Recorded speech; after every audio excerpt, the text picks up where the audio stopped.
Hey guys, it's Terry the Prairie Priestess. I'm here checking in with you to talk about how the teacher appears when the student is ready. Now, I recently went through an initiation, and this one was really quite powerful. They don't happen very often. I've spent so many years pushing myself to be in situations that were unfamiliar to me and different, and with different people from different walks of life, and trying to understand how I fit within that and what those dynamics are about, and integrating the lessons that come from them. That's why I traveled so much. That's why I was like going out there and really trying to discover not only me at my core without the influence of the environment I was raised in, but to also uncover who I am at my core. So with that, essentially, there have been a few lessons that have come up. Firstly, one being this initiation from student to teacher. I found it to be very intense because it was at a time where my teacher was finally shifting gears. My mentor was finally saying, I'm shifting and moving to other things, and I was so happy for her. But to be honest, I knew that this was coming, where I was at a place of understanding of like, okay, I need to be prepared and to listen to my own voice fully, as my spirit team has been guiding me to do for the last several years, really, but more intensely within the last year to 6 months even. So within that, I really did sharpen my skill and learn to trust myself fully, trust my body, trust what it's saying, trust all the things that are going on, trust the messaging that came through my mentor at the time. And yeah, and then the day finally came, and it was like I was literally just about to book another session, and things shifted, and that's okay. At the time, it felt very sad. Like, I was super happy for her, but I was also like, oh my gosh, like, this is happening. This is, it's finally here. And I'm grateful to myself for having prepped that in advance, like mentally be prepared that like one day, yeah, the training wheels are going to come off and I need to do this work on my own. And yeah, and the day finally came, and so it was really intense because of the feelings that came up around, oh my gosh, this is actually happening, because it just kind of did. Like, in conversation, it was like, yeah, this is it, so let's do the last one today. And so yeah, it was really, it really pulled on my gut, because of course it's something new, it's change, it's something, it was expected but wasn't at the same time. And it's like I felt so much gratitude for all the knowledge I received throughout the years to guide me along this way of being a student and really integrating the lessons that I came here to learn on this plane at this time, in this body, in this life, all of that. But yeah, when I entered that meditative state, I made sure to stay outside so I could plant my feet in the earth, just so I could be fully grounded for this, because I knew, just like she was feeling, it was a lot of intensity. And so yeah, essentially I went into the state, and immediately, as she had said, like, you're supposed to go to Madeira, like that island that, like, the Hawaii of Europe, and apparently I had a past life there, and I was supposed to go into one of the caves. And so I did that, and I was immediately greeted with just hundreds of people from every walk of life, every age, like, the way they were dressed, it was just like, there was like a Mongolian warrior over here, and then there was like, a Hawaiian dancer over here, and there was like all these different, so please apologize, or I apologize, don't apologize, I apologize if I'm, misinterpreting, but there was just like people from all walks of life in every stage throughout. And I was like, it was such a fascinating thing to see in this cave. And it just like, it was like this grand hall, and in the center was this hearth, and this woman came up to me and was like, this is your initiation,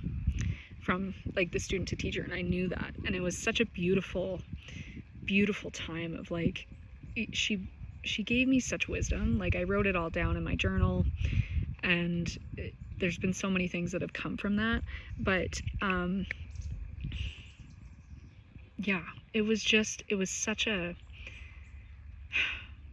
a beautiful moment, and I was just full of tears. I still feel it, because I'm just like, oh my gosh, I haven't actually fully processed it, to be honest. But I think I've been doing it through this challenge of like you know, trying to be more visible and all these things. It's like that's part of being the teacher, is being visible so people can find you. Because before, I never felt like I was fully capable of leading my own life, funny enough. Like, even though I've done all these things, traveled to, 12 different countries now, and I still felt like there was this burden underneath of like people that I had to live up to expectations to, people that I had to prove wrong, situations that I thought were for me and clearly weren't, and they've all just been a lesson. And now that I've been back in Canada, it's like I have fully integrated, and I needed to come back to complete this cycle and to fully say goodbye. And yeah, it's been a long time coming. And I feel like now that I should mention I personally, I'm going through my Saturn return. And so I think that's another level within itself. And I really started feeling it around 27. Like, there was definitely that shadow period of like going from the beauty of traveling and being on beaches and sunshine and being in community and sharing my light and collecting, you know, images and capturing what I'm seeing and loving the people that I'm with. But by the end, obviously, you get kind of tired of it. Anyone that's backpacked knows that you reach a point where you're like, I've answered the same 10 questions from people. I'm not in a space to like take on any more momentary friendships, because I know they're not going to last. Like, you just kind of hit a point and it's like, no offense to the other people. Like, I know they're still trying and putting themselves out there, and I still very much appreciate that. But yeah, there does come a point where you're like, okay, I've already seen this type of monument or this landscape 10 times. Like, I'm not appreciating it. So now it's like, okay, we're shifting gears. So anyway, coming back home was a good way to reset all of that. And now that I've been here for some time, it's like, I've hit that point again where I'm like, okay, I feel refreshed.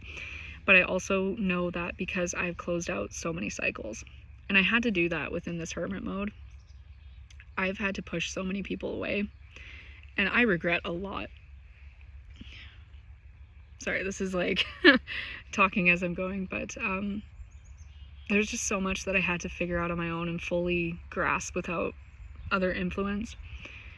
There's been a lot of family dynamics that I have really had to shift and let go of and move on, and, you know, hope that they can follow, or if not, know that like it's okay where they're at.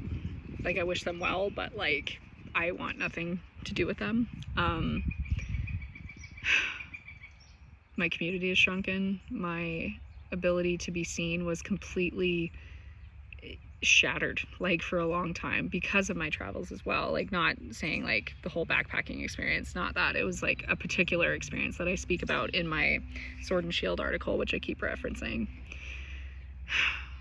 But yeah, it really dimmed my light, and so this was the reclaiming of that, and there was a lot in between that and now. So, and yeah, and within Maori culture, there was this book I read on their mythology or their belief system, and like a lot of the tales that they share and about their gods and stuff, and I found it so fascinating. But there was one little blip in it. I'll have to find it. It was by Iwi, no, starts with an I. It's like IW are the initials, but I will find the author. Anyway, I believe it was in that book. He's talking about like the origin of all these myths. Or I keep saying myths, but it's not a myth. It's like a tale. It's truth. It's people that place mythology and slap it on something like Greek mythology. Like, that's an actual other belief system. But it's because of Abrahamic religions that kind of slap that on, being like, oh no, ours is the only true religion, so therefore ours is truth, not this myth over here. Even though that is another complete set of real beliefs. They can both coexist. Anyway, besides the point. So I do retract the myth. But you get what I'm saying with like their tales. They are stories about these gods and goddesses that have formed the belief system of these people in particular. That is what I was reading on. So within that, there was this one section that talked about how when you reach the age of like 27, 28, 29, 30, there's this point where you transition from child to adult. And that, to me, like the timing and everything of it, like the way it was explained of like, you know, this is the time of rebellion for the child to finally stand up for what they believe in, for who they are, and to be unapologetic about it. But also, like, it's the turmoil of becoming an adult, like taking on more responsibility, like really stepping into that. And most of the time it's not a clean and glamorous thing, especially I've definitely found that out. It's people get really upset when you finally find your power and you step into that. But that's because those are the people that were benefiting off of your light without you getting anything in return. So protection is key. But when you're stepping into that, you're going to face a lot of resistance. And so what this time period that the Maori people were talking about was that, like, this is the stage of rebellion, and it coincides with your Saturn return. So it's just another lens of looking at it, which I found really interesting. So anyway, that's the stuff that I've been going through. And with my initiation, like, I truly felt so much peace and light. And when I was in that cave and listening to the speech and hearing such, like, feeling such love, and hearing, like, you know, we have kept a special eye on you because of the multitude of lifetimes you've overgone, but also the hardships that were placed on you that were not easy, that I have had to come through on my own. But the knowledge and the wisdom that has come from that is beyond anything I could have asked for. So do I regret it? No. Sometimes I do feel awful about the hurt I've caused or have felt, but I do know that everything happens for a reason, and I'm able to work through it and continue my shadow work and continue upgrading and getting better as time goes on. Do you get what I'm saying? Like, I'm not excusing my actions, but boy, did I learn from it. I have learned so freaking much. You have no idea. And so that's why I'm coming here now. I'm hoping to establish more of this teacher dynamic. I'm hoping to really clear my channels and stick to the hall water and chop wood of this situation of, like, embodiment, and to be able to share that with other people. I do feel I've gone through enough to know, and I can help, and I want to help you. And through this transition from student to teacher, it has been that whole culmination, like, to finally reach that point, almost like you're reaching the grad stage. Like, that's what it felt like. It was such a, like, proud thing. It almost felt like an academic term, really. It was like 3-4 years of just intense, deep inner work and deconstruction and reconstruction of who I am. And so that's what I wanted to share today. And since I've, you know, come to the acceptance of my mentor moving on with what she's doing, which I am so incredibly proud of her for doing, you know, it was time, and I'm so grateful for what wisdom she has given me through speaking with my spirit team and all this stuff, and how we collaborated together. But I'm also looking forward to the future and what that means and how that will look. So it's a lot of cards. It's a lot of channeling. It's a lot of all these things. And now I have the tools and the practices in place to trust myself. When there are days that I feel low, I can pick myself back up and know that it's not always me. Like, it's the energies at play. It's this. It's not even a matter of, like, blaming everything else. It's just like it's tools in your toolkit to be able to understand your experience in this world. And that can be super helpful. Oh, and I will mention that I keep thinking about the initial part of this video. I really hope that I hit the hammer on the head with it. The part of, the teacher will appear when the student is ready. I also wanted to mention that, like, within my own, like, I recently was really called to work with my ancestors under this Cancer season. And there's just so much there. Like, I implemented a ancestral altar again. I did all these things. I looked through the history books. I was trying to understand the mythology. Again, the mythology. I'm trying to understand the customs and behaviors that went into pre-colonial beliefs, so pagan beliefs and folklore and all these different things. And within, like, a week, not even, of, like, going through all this stuff and, like, really in remembering all this again, because I have gone through stages of, like, researching and all that before within my lineage. Now I was like, I want to dig deeper into, like, the customs of the areas that my ancestors came from and all these things. So one of them happened to be from Bessarabia, which is now modern day Moldova and Ukraine, and it's like this river that goes between, but it's like this section in there, more like that, I guess, which is really cool. So I was learning about like how March 1st they would wear like these red and white ribbons, and like, you know, they would wear that, and they would wear it for about a couple weeks, and that was like symbolic of like the beginning of spring, which I thought was really cool. Just as like one little tidbit I learned. But yeah, like that's just like one part of the lineage, right? And then I was like, I really do need to dive deeper into British paganism, because there is a lot of my family lines that are English, unfortunately, but fortunately. So yeah, working through the harm that all that has caused over the centuries, but also wanting to understand it, because there has been this conversation of you know, white people not having like their emotional, what is the terminology they used? They're culturally homeless. It was like we're without like a belief system. Like we're you know, spiritually lost in that sense. Like we don't have a space that we can just claim as our own, because we've eradicated everybody else and all these things, and you've heard the history and all this stuff. So I was like, that's why it's important to go within and look at your lineage in its fullness, between the patriarchal establishment of things, the colonialism, but also the other side of that. And so I'll mention, like I when I went through my family stuff years ago, there was this one book that was researched by my great grandmother, who created this specifically for our, like my patrilineal line. And within it, I knew that the importance of 7 generations back, if you've heard that. So 7 generations back is how much influence you kind of feel. Like anything that kind of happened all the way over here will trickle into this. Like that's what's most felt. Obviously, you can go further up the line, but like it, you know, like that's what energetically is kind of kept within the witch world.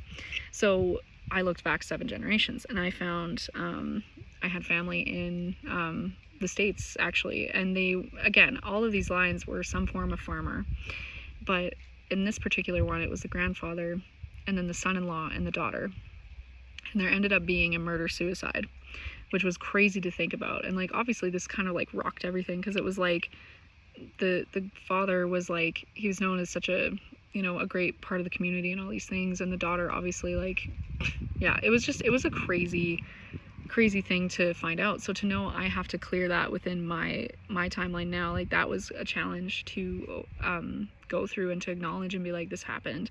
And I'm still working on that one. I haven't actually given it the time and space that it needs, and maybe me bringing it up now is a good way to start focusing on that and clearing that energetically. And you have the power to do that too. You can do cord cutting, you can do meditation, like in a safe space, and all these different things. Like there's so many different ways to go about it. There's Reiki, there's Akashic record work, kind of mixing the two.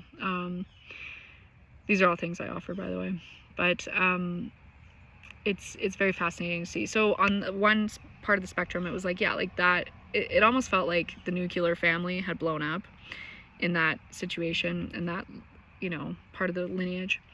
But and then the next bit, I found it was either a couple generations back from that or before that, because this was like 1800s. Anyway, it was sometime in the, you know, a couple generations back or ahead of it, of this one. There was one of my great grandfathers, he was against slavery, and he made it very clear, like he was subscribing to abolition, I think that's right, like, you know, like the abolition of slavery. He was subscribing to magazines around that. He was very vocal. He was very like driven to cease this. He did not believe in slavery. And so I thought that was really cool too, that it was like our lineage, at least on this one strand, like there's so much to it. So it's like, yeah, they've lived, and they have they were settlers, and they were all these things, and it's like, so we've benefited directly from this stolen land, and I do acknowledge that. But there's also another part where it was like, we weren't always like this either. Like there are parts of us that were fighting for something better. Like, so for me, it's like part of shadow work is understanding that shadow and embodying that too, and accepting it as much as the light. And that's more important in some cases, is like being able to accept and understand and knowing from this point like how to move forward, like knowing, hello. Sorry, there's like this green. Hi, buddy.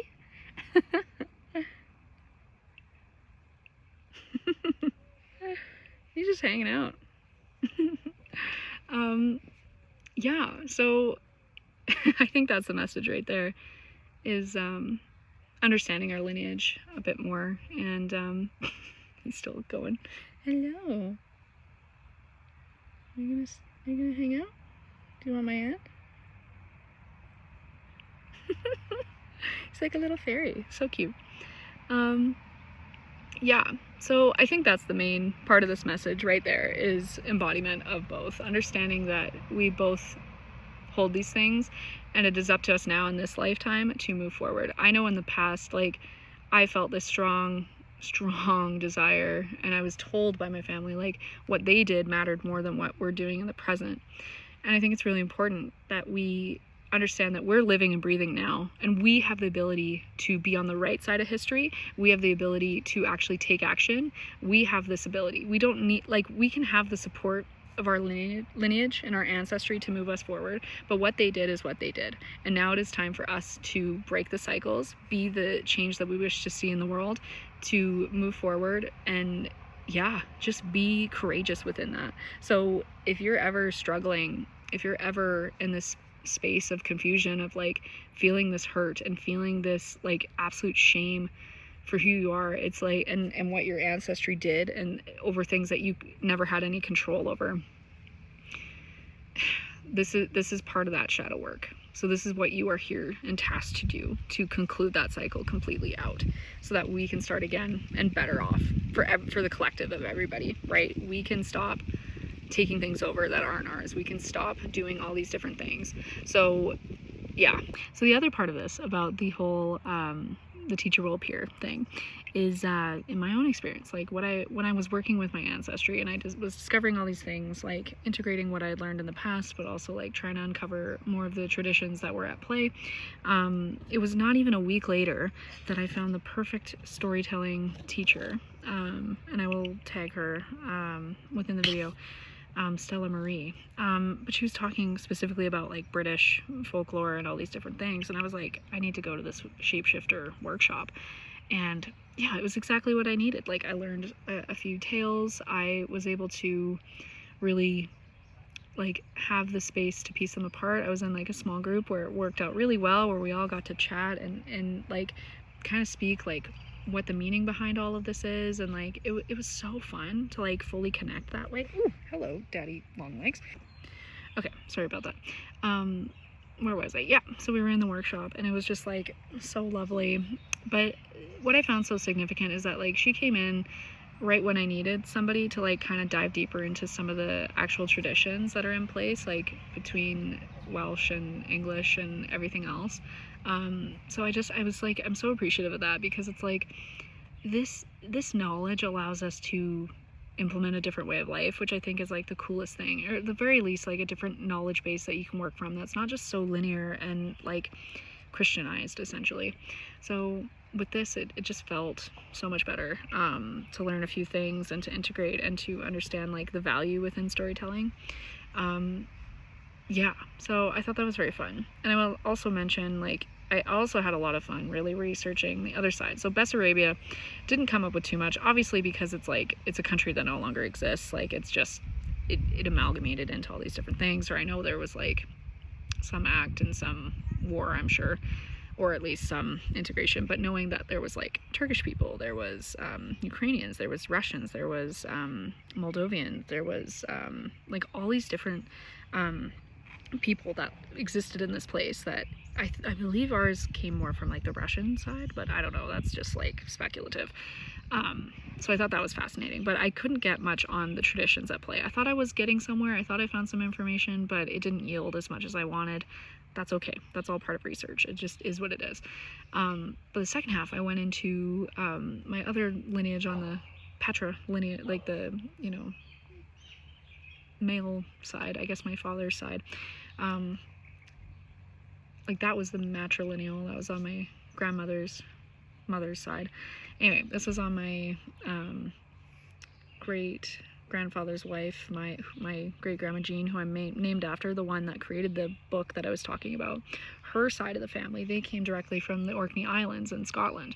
So that was a really cool one to like go into, to be like, oh, like this is actually like there's some intrigue here, there's some interest into like where people actually came from on that side, because there's some legit stories there as well. Like the Selkies, like the sea serpent, which is aka like a type of dragon, all these different things. So that was really cool. Anyway, so I'm getting on another tangent, but between personal research and the people that come forward when you need them, it's always happening in real time for you. It's what your soul is calling. It's what your ancestors are after. Go for it. Follow that lead, follow that tug. You won't be disappointed. Whatever you find there is so cool and important. And like, yes, I know in my case, like it's a lot easier because I know how to research, being a journalist for 5 years. Like there is ways of going about it, but you know, in this case, when people are reviving oral tradition and putting their own spin on it, but also like doing all these different things, like it's really cool. It's really cool to see life in motion instead of frozen in the past again. Like that's something that I really enjoy learning about, is the integration from just casually experiencing to fully embodying and living. That's where I leave you. But thank you all so much for sticking with me through this entire video. I did not expect it to be this long, but I think it's all really necessary.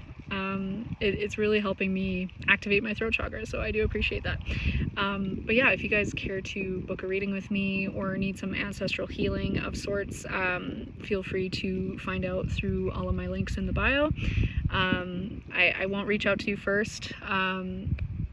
You know, maybe if we're in person I might, but like never online. No, that's, yeah, no. I might suggest things, but I'm not gonna. Anyway, it's a whole thing. You know the spiel. Yeah, so that's where I'll leave you. So thank you so much for being here and for listening, and I'll see you next time. Okay.